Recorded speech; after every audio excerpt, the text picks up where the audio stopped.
The United States and North Korea continue to meet at high levels today, trying to bridge their differences and to pave the way for a summit between President Trump and North Korea's leader Kim Jong-un. Foreign Affairs correspondent Nick Schifrin reports. In a Manhattan high-rise, the U.S.'s top diplomat and North Korea's top envoy began the day with a historic handshake. Would the officials from North Korea like to say anything about today's meeting? Secretary of State Mike Pompeo and North Korean senior aide Kim Yong-chol took no questions before 2.5 hours of meetings, 2 hours shorter than expected. Pompeo said their teams made quick headway, setting the right conditions for a summit. The conditions are putting President Trump and Chairman Kim Jong-un in a place where we think there can be real progress made by the two of them meeting. It does no good if we're in a place where we don't think there's real opportunity to place them together. We've made real progress towards that in the last 72 hours. The main condition, trying to convince North Korea to reverse decades of policy of considering nuclear weapons the best way to keep the country safe. I believe they are contemplating a path forward where they can make a strategic shift, one that their country has not been prepared to make before. Pompeo and Kim started their talks last night with a working dinner of filet mignon and sunset toasts. Kim Yong-chol is considered Chairman Kim Jong-un's right-hand man. He was also the country's notorious spy chief, blamed for a 2010 attack that killed 46 South Korean sailors and the 2014 cyber attack on Sony Pictures. He's on a U.S. sanctions list and needed special permission to visit the U.S. Today, Pompeo said their talks were positive, but not without challenges. I've had some difficult conversations with them as well. They've given it right back to me, too. They were decades into this challenge, and so one not ought to be either surprised or frightened or deterred by moments where it looks like there are challenges. Beyond New York, 2 other U.S. teams are trying to resurrect the summit. In the demilitarized zone, veteran U.S. diplomat Sung Kim is leading a team meeting North Korean officials. And in Singapore, a team led by White House Deputy Chief of Staff Joe Hagan is working on logistics, trying to make sure they're ready if the summit is back on for June the 12th. And late today, North Korea's state TV announced that Kim Jong-un will meet with Russia's President Putin, but no date has been set. And Nick Schifrin joins me now, along with our White House correspondent, Yamiche Alcindor.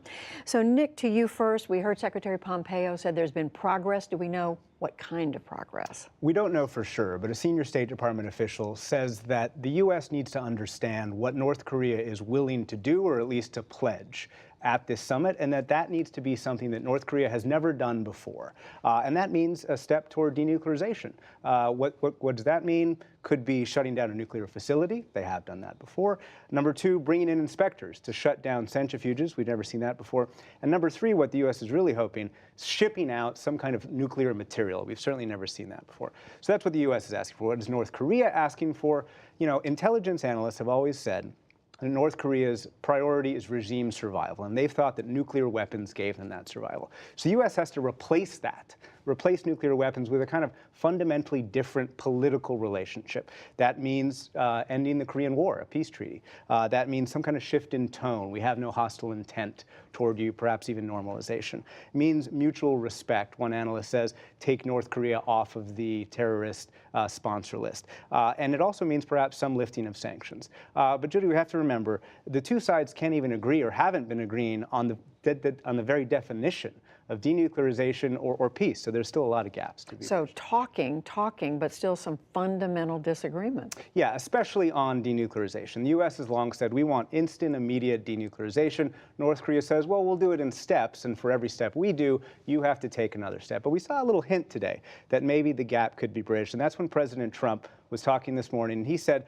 well, maybe we don't have to have only one summit with Kim Jong-un, maybe 2 summits or even 3 summits. And that is evidence that the administration is considering that maybe this doesn't have to happen all at once, and that they're lowering some expectations for the summit. And that is hugely significant, because that does mean that this gap might be bridged. The question now, of course, is whether you can get to the point where the 2 sides are happy enough to proceed with this summit. Really interesting, because originally they were saying or suggesting it had to be all at once or very happening at the same time. So, Yamiche, why did the president, with the conversations going on now, why did the president cancel the summit a few days ago, and then now everybody's proceeding as if nothing's changed?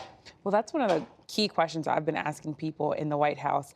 The number one answer I've been getting is that this is a president that wrote the art of the deal. This is someone who really understands negotiations, and his tactics and the way that he looks at the world is that he has to be on the offense. So in this case, you saw him, because the U.S. was getting very frustrated with the fact that North Koreans weren't responding to us, he decided to write this letter saying, okay, well, we don't really need this, and you guys are the ones, we have our hostages back, we have what we want, we're the ones with the big nuclear weapons, so when you come to the table, maybe we'll see you, but we don't need you. And as a result, you saw this letter. Now, the White House will stop short of saying that this is actually going to happen. I've asked the question so many times to people saying, okay, so we're back on for June 12th. They won't say yes, but the president essentially is saying, yeah, well, now that they're back on the table, and I'm the one setting the rules, and I'm the one in control, that I feel better about how we going forward. There's a sense of eagerness about having this happen.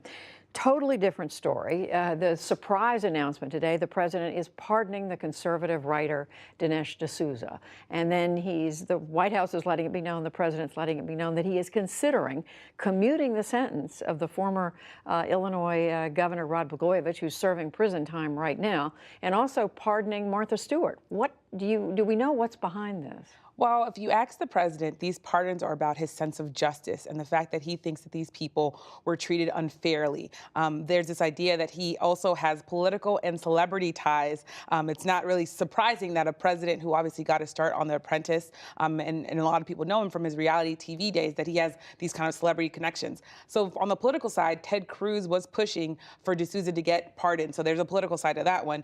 But Blagojevich is really about the fact that, well, at least some people think it's about the fact that he was on The Celebrity Apprentice, so the president is familiar with him. When it comes to Martha Stewart, part of my research today was watching a literal video of Martha Stewart showing Melania Trump and the president how to make a meatloaf. So they go back and they were joking about the invitation that she got to his wedding and the fact that she couldn't go because she was in prison.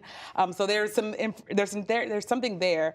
Then when it comes to the prosecutors that are involved, this is where I think it gets really interesting. So Preet Bharara, who was a United States attorney in New York, who President Trump fired, he was the one who actually prosecuted D'Souza. And D'Souza tweeted today that karma is really kind of coming back to him because he thought that this prosecutor was trying to make his career on his case.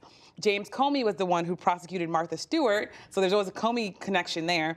Then Patrick Fitzgerald, who was a very good friend of James Comey, was the one who prosecuted Rod Blagojevich. And he's also the same person who prosecuted Scooter Libby. The reaction is that Democrats are saying that the president is really out of line when it comes to these pardons, because he's basically saying, I can do partisan pardons and everyone should be aware because of the Russia probe.